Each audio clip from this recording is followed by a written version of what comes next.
I think that we all do this in some areas of our life. So there's like feelings or emotions that we don't want to lean into, we don't want to kind of get into. And the way we avoid it is kind of the classics, like something that comes up for me with my clients all the time is things like overeating, over drinking, over shopping or spending, overdoing it with screens. Anything that kind of gives you that quick hit of dopamine, makes you feel good in the moment and takes away that sense of discomfort that's kind of creeping up. I'm always like, if we want to start living into our best version and living into the life that we really want and creating a future that we're excited about, we actually need to feel those feelings and feel those emotions and hold space for them. Welcome to Functional Medicine Coaching Moms podcast, where simplifying healthy lifestyle change for moms is the only goal. Today, we are super excited to have Gwen Johnson, a certified functional medicine and life coach who helps midlife moms shift from being hyper-focused on weight loss and making sure everyone else is okay to health, longevity, loving their body, and creating a future they're actually excited about. This episode is for you if you've ever felt like you're living on a hamster wheel of life, tending to everyone and everything else. Your job, your kids, your parents, your partner, it goes on. And it feels like sometimes like, what about me? Gwen herself is a recovering people pleaser who created a path out of burnout and perpetually feeling inadequate and guilty as a mother. We met Gwen through Instagram. Yay. She was an Instagram friend that we were so excited to meet. And she supported us from the beginning of our podcast journey, which we really appreciate. And we could relate to so much of what Gwen was saying about mom life and putting everyone else first. So, Gwen, we are so happy to talk with you today. And thank you so much for coming on the show. So can you share with us burnout is and what the symptoms are? Yeah, I feel like that when we talk about burnout, there is so many nuances to it. And everybody that I have worked with or that I talk to has sort of their own version of what they're experiencing. For me, or what comes up a lot, was sensation of not being capable of doing anything else for just anything really in general. Like some people will come and they can't get off the couch, they're just completely drained. They aren't, and yet not sleeping. Some people are functioning, but just feel empty inside, like a shell of a human. That's what I say. I'm like, I just felt like a shell of a human. I was functioning lowly, like at a low level, feeling really drained, feeling exhausted, experiencing a lot of health things too, like feeling inflamed, feeling tension in my joints, feeling overweight, feeling swollen. Like I would always be like, I just feel so swollen, which is a weird thing, but if you know, you know. Yes. No, I know. I would use the word puffy. Yeah. Yeah, Like, it's puffy. Exactly. Like, Exactly. I think a huge part is just a real lack of joy, feeling like you are connected to your life and your life experience. So there's that disconnection that's happening. Yeah. I don't know if you guys have anything to add to that, but that was my experience. That's what comes up a lot when I work with clients. Kristen and I we've had conversations about this, about times in our lives where we felt as though we were living like this persona and what we're supposed to be. And that left like zero room for the potential of who we could be, right? Because and it's like a little prison and you're going through the motions and, you're go to the PTA meeting and you do this and you do that and you're got dinner ready and you're doing this. And it's like there's no, and also one of the things that we talked about is that sometimes you even use that though, so that you don't have to deal with yourself. That was another thing. it's a double-edged sword for sure. Yes. We find ourselves, you're either living to the persona and that feels a bit resentful. Like you start to resent, oh my gosh, I have to do all this stuff. But then on the flip side, you're using it as an excuse for like digging into what do you really want? Like, what do you really want to be doing? And what do you want your life to look like? And I just want to jump in that because that whole thing of what you just said, what do we really want to be doing? And for moms, it's like, I feel like No, I do want to take care of my kids. I do want to make healthy meals. Those are things that I do find. But what was happening was, I think the resentment comes in when you're not doing the other things that are self-fulfilling, that have to do just for you. And I think that's where that friction comes in, where we feel like we have to pick one or the other. Yeah, I talk about it like this balance. And I love how you talk about this because I think a lot of times we have this idea of all the things that are going to fulfill us, that are going to make us feel whole and happy and, abundant and all the things. And then we're checking those off and we're doing all the things and we're like, but still, I don't feel whole, or I don't feel like I thought I would. Then we do a lot of things to kind of fill that void. And those things don't generally, or sometimes don't serve us in, Right. feeling great and having energy and giving us the opportunity to actually create the life that we want. And so there is that like sticky spot of numbing ourselves or avoiding ourselves while we're kind of stuck in this cog of like, I thought I was doing all the things that were supposed to make me feel great and I don't feel great. So what's up with that? Right. Yeah, you're Right. kind of stuck. I get that. Yeah. What are the things we're doing like to avoid, like, because maybe we don't even realize we're avoiding it. You know what I mean? Like we're kind of Yeah. stuck. I think that we all do this in some areas of our life. So there's like feelings or emotions that we don't want to lean into, we don't want to kind of get into. And the way we avoid it is kind of the classics, like something that comes up for me with my clients all the time is things like overeating, over drinking, over shopping or spending, overdoing it with screens, anything that kind of gives you that quick hit of dopamine, Right. makes you Right. feel good in the moment and takes away that sense of discomfort that's kind of creeping up. I'm always like, if we want to start living into our best version and living into the life that we really want and creating a future that we're excited about, we actually need to feel those feelings and feel those emotions and hold space for them if we want to be able to move past that, right? Instead of continuing to layer on the pizza and the burgers and the ice cream and the Yeah, doing the TikTok right, and doing the surface stuff that gives you instant gratification. And I have this thing where I always remind myself, because we forget. It's interesting, like we could know something and then 2 seconds later we're like doing the exact same thing. But it's about respecting the process. Like, respect the process. Yeah, you're going to be going through shit. It may be hard, but who you are on the other side of that, that's that's what that's the whole thing. You have to respect the process and the work ethic. If it's easy, everybody would be doing it. I Yeah, love that. it's definitely not easy. No. And I think that that's where we get it. Like, and certainly I do this in places in my own life. You're right. Everybody has their different place that they do this, where we think, okay, like we come up with the idea of like what we're going to do to maybe feel better. Maybe it's health related, maybe it's work related, maybe it's, personal growth or whatever it is. And then we think in our head, like, this is going to feel good. This is going to be amazing. Like, I'm going to crush this. And then it gets hard and we're like, clearly this wasn't meant for me. Like, if it was meant for me, it would be easy. And that kind of makes our brain think like, we shouldn't be doing this. And we're like, yes, okay, you're right. We should not be doing this. So understanding though, that when we are making change of any kind, whether it's changing how you're eating or changing how you're moving your body, whatever it is, deciding to journal or meditate, it's going to be hard. And that's not a bad thing, right? Right. Hard doesn't mean bad. That to me was like, what? Yeah. That's where you also understand the power. Yeah, just the power of the comfort zone that it has. Yes. Because we're like, And, I think I'm going to go back over here.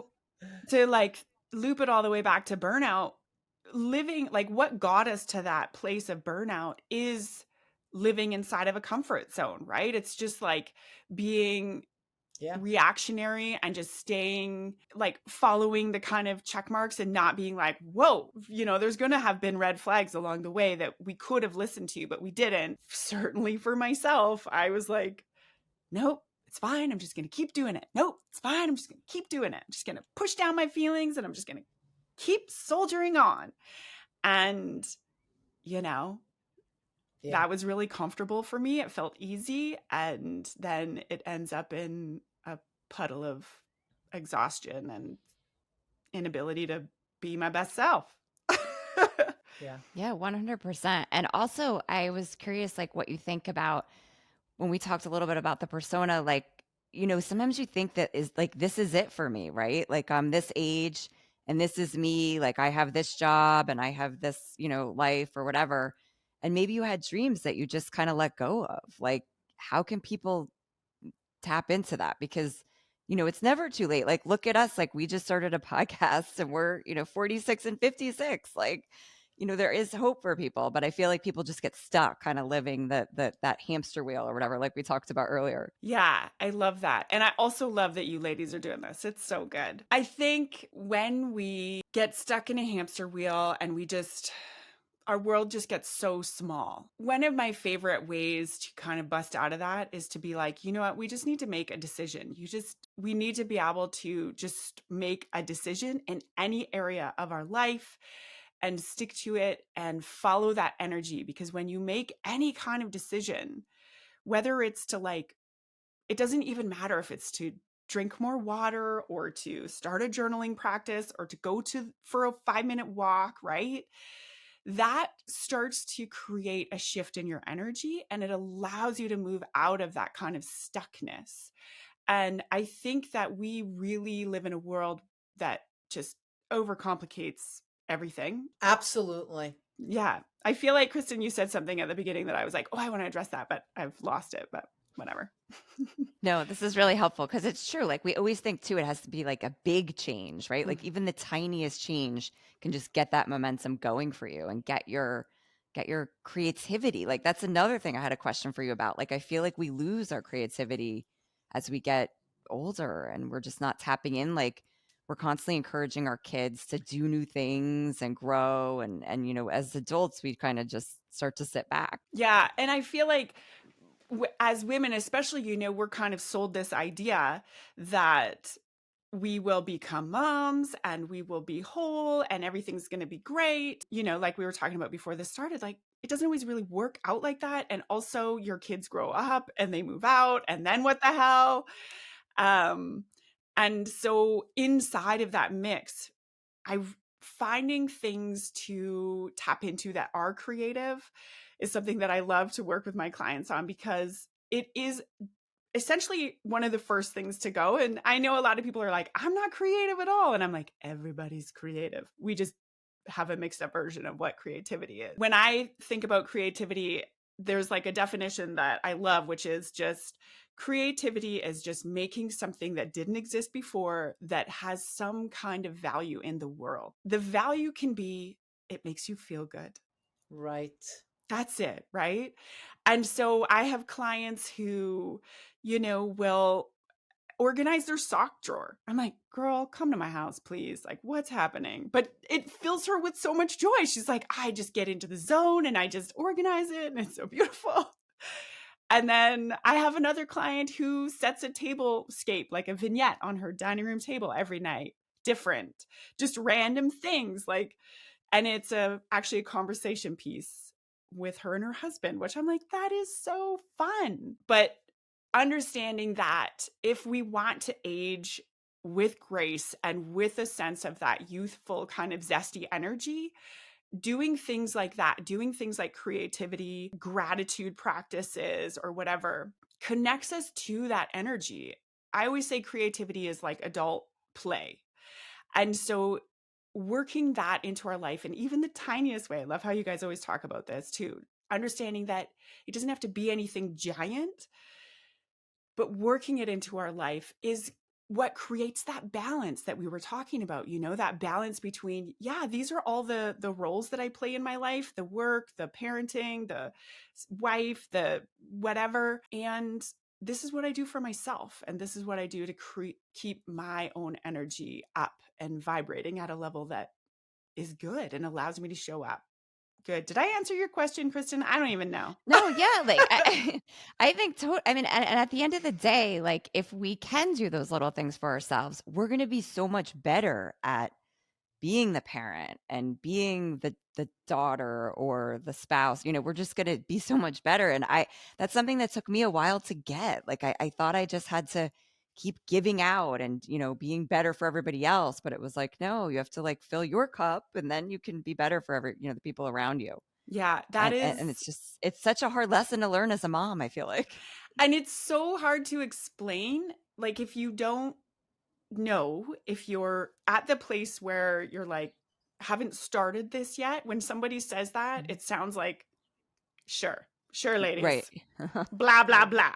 Mhm. I think that it really is such a missing piece in our motherhood role for so many reasons, because not only when we are doing things for ourselves, when we're filling our own bucket first, we then have that overflow of energy that we can bring into our world. And that makes us a better parent, it makes us more patient, it makes us more present, it makes us more creative, it makes us more fun, all of the things, right? But the other thing is it makes us a better leader to our children. This is what it looks like to take care of yourself. This is what it looks like to prioritize yourself. I have a daughter. I'm like, I want to lead her into a life where she knows what it looks like to prioritize herself no matter what is going on for her. Doesn't, no matter what she's doing, I want her to know this is how you do it. And I think that it's such a powerful shift in the relationship of parenting to understand that we don't have to bleed ourselves dry to raise kids that are going to be happy and whole. We have to show them what it looks like to create that balance, and we have to have the energy to be available to them, right? Like when I was in the pit of my burnout, I was useless. I was like grumpy and resentful and angry and snarky and not my best self. That is so true. I remember like I knew that I entered a new level for myself when I no longer felt guilty for wanting to have alone time. If I wanted to go to the Mm, beach Mhm. by myself with my journal and my chair and my umbrella and just be in front of the ocean, because I used to do that and I would be like, oh my gosh, I should have the kids here with me. Oh my gosh, I should, but I'd be shitting all over myself. Mhm. Sure. And I'm like, okay, but so it's like I'm here, I created this space, but I'm not there because now I'm worrying about this. And once I was able to settle in that place, and then I started just seeing how much of a better mom I was, a better mm, friend, a better daughter, like all these other areas of my life flourished as a result of it. But it took time, and I want to just send that message out to any mom listening about it takes time. Like you're not going to do this and instantaneously feel like all the things that we're talking about. It's a process. You have to respect the process and just know I'm in the process. This is part of yeah, it. This is I part of the love that. journey. This is part of it. Especially like people will talk about it and they'll be like, well, I did it and I felt really uncomfortable. And I'm like, yes, good. Keep Right? doing You're out of it. your Mhm. That comfort means you're zone. doing Mhm. it right. Yeah. So like when we do start, if there is a mom that's listening to this that's like, I want to start doing this, I don't understand how to do it. It's like you make these tiny little windows in time for yourself, whether it's 5 minutes or 10 minutes or whatever, after the kids go to bed, before the kids go to bed or wake up, or just whenever. And then you do it and you feel uncomfortable. You feel the guilt. You feel the discomfort of like, I'm going to sit on the beach by myself and I'm not going to bring my kids. And that feels really uncomfortable. And I'm just going to let that exist. I'm not going to let that mean anything other than those are the feelings that are coming up right now. But I'm still going to do it. I'm still going to do the things. Exactly. Well, I'm going to be mindful of our time today, Gwen. And this is so perfect that you just said that, because I want to ask you, what are two simple, we always ask all our guests this, what are two, maybe three, but at least two simple things that a mom can do to start feeling better or living this part of their lives or living their dreams or getting, taking steps toward that? What are, and I dare say, like they're listening to us, they're gonna finish this podcast is gonna end, and I would love for them to be like, they got two things that they can start right today, Yeah. like a step. Okay. I love that. Okay. So the first thing I always like to do, and this is something I like to do with all my clients, and I just think everyone should do it, it's coming up with a very clear list of what self-care actually means. A lot of times when we think about self-care, we've really overcomplicated it. We've come up with very expensive things that Right. take a ton of time, things that are really not attainable to us, which generates feelings of resentment and anger and whatever, frustration, which then we often will try and eat that away from and do those things, right? Or Right. have that glass of wine to be like, crush that feeling. Right. So I'm like, okay, you know what is so powerful is to come up with a very clear list. And I want it to be long. I'm like 40 things that are genuine acts of self-love and self-care. Anything from having a glass of water to putting on moisturizer. Every day I have a shower, I put on moisturizer and I'm like, this right here, this is self-care, baby. Mhm. I Like like that. it can be anything. Mm-hmm. The caveat is that genuine acts of self-love and self-care generally won't have a negative health impact, right? So it can't be like, I would discourage things like having a bottle of Chardonnay on a Friday night. More things like things that actually generate energy and vibrancy in your body. Mm-hmm. Go into detail on that, make that huge list. I always encourage people to write it out, pen on paper. Yes. Post it somewhere. And then the goal is to make a mental check mark on all the things that you can do in a day. And so that's why it's like the understanding that those simplest things can be a beautiful act of self-care, whether it is the moisturizer or the glass of water or the walk or the 5 minutes of meditation or nourishing your body with food that makes you feel good, right? Then you can just look at the end of the day like, oh, look, I did 27 things on my list today for self-care.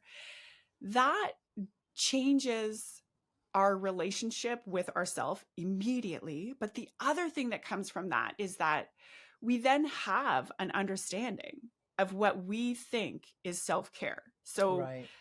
a lot of times we will, like I say, overcomplicate it and make it something that we need like a whole weekend trip away or whatever. Right. But Completely. yeah, Yeah, we and then do. you Or we can't, think we need a lot of money or, yeah, time and so then money, we those don't things. do it, right? Or I've had clients who are like, think that self-care is having that bottle of wine at the end of the day or eating the pizza, even though it doesn't really make them feel good, but that's just, it feels good in the moment, but then they feel sick after. So understanding that difference and then having that clarity, right?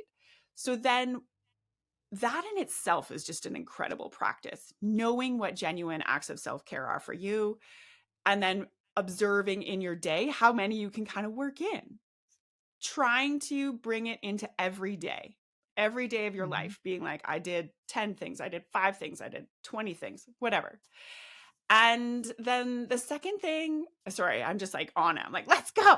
The second thing is, I think a lot of times when we want to make change in our life, and I know that you guys have talked about this and I love it, we try and do things perfectly. We think that we need to do all of it.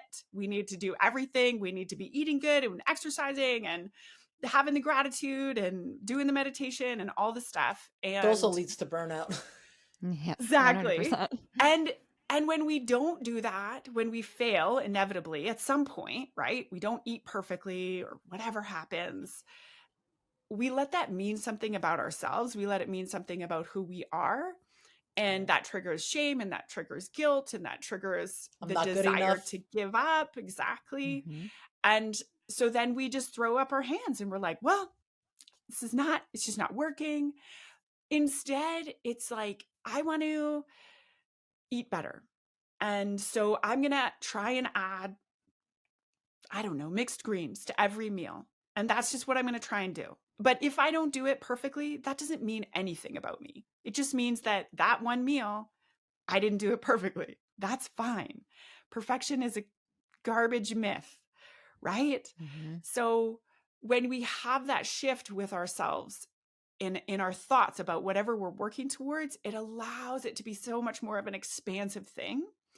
And then we're not riding that sort of subconscious roller coaster of feeling bad, because when we feel bad, what do? We do things that make us immediately feel better, which are generally things that don't make us feel good, which we then feel guilty about. So then we need to overload that guilt with something else. So it like piles up. And instead just being like, change takes time. It's meant to be hard. That is okay. And I cannot do this perfectly. It's okay if I, whatever, slip up. It's okay if I miss the walk. It's okay if I forget to pay attention to my list of authentic self-cares. It's okay. Just start again, start now, and keep going. Those are my, I wish every mom would know that and do that. And then the last thing, of course, is just focus on your gut health. That's it. Awesome. Mm-hmm. Thank you so much, Gwen. I just want to let our listeners know that Gwen has a bonus offer for our listeners today. Her simple Summertime Gut Health Reboot is on sale for, wait for it, $29. That's incredible. So crazy. That's a great deal. Yeah. It includes everything a busy mom needs to successfully start eating for health and longevity, as well as bonus modules on stress management, sleep optimization, movement for all bodies in all seasons, a full module on creativity and increasing joy, and more. It is packed, but simple in delivery and doability. And that means the world to Kristen and I in, when we talk about bringing healthy lifestyle change, simplifying that. If you're interested in this, DM the code FMCA, that stands for Functional Medicine Coaching Moms, FMCA, to her Instagram handle. FMCM. Sorry, I was Sorry, going to say FMCM. sorry, my bad. To her Instagram handle, which is at Gwen Johnson Official. Gwen also has a free epic list of life-changing habits that take under 10 minutes. These are genuine acts of self-love that will generate feeling healthier and having more joy and energy.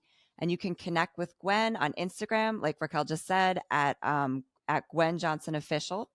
And her website is www.gwenjohnson.ca. And also you can listen to her fabulous podcast called The Missing Ingredient with Gwen.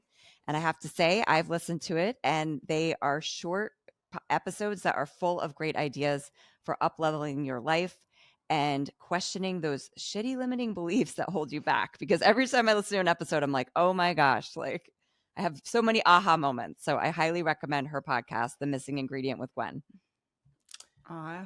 It's been so fun. Yes, we're so glad you came on. We're so glad to connect with you. Thank you so much, Gwen. We'll do it again. I feel like we'll do it again. You ladies are doing good work out here. Thank you. Thank you for your support. See you next time. The information provided in this podcast is for informational purposes only and is not intended for the purpose of diagnosing, curing, treating, or preventing any disease. We are functional medicine certified health coaches and not licensed medical professionals. The opinions and advice of guests are their own and also not considered to be medical advice. Always consult with a healthcare professional when making any healthy lifestyle changes. We would love to hear from our mom community. Any wellness topics that are high on your list, please DM us at Functional Medicine Coaching Moms. We can also be reached via email at info@functionalmedicincoachingmoms.com. You can find Functional Medicine Coaching Moms podcast on Apple Podcasts, Spotify, and YouTube. If you enjoyed this episode, please hit the subscribe button.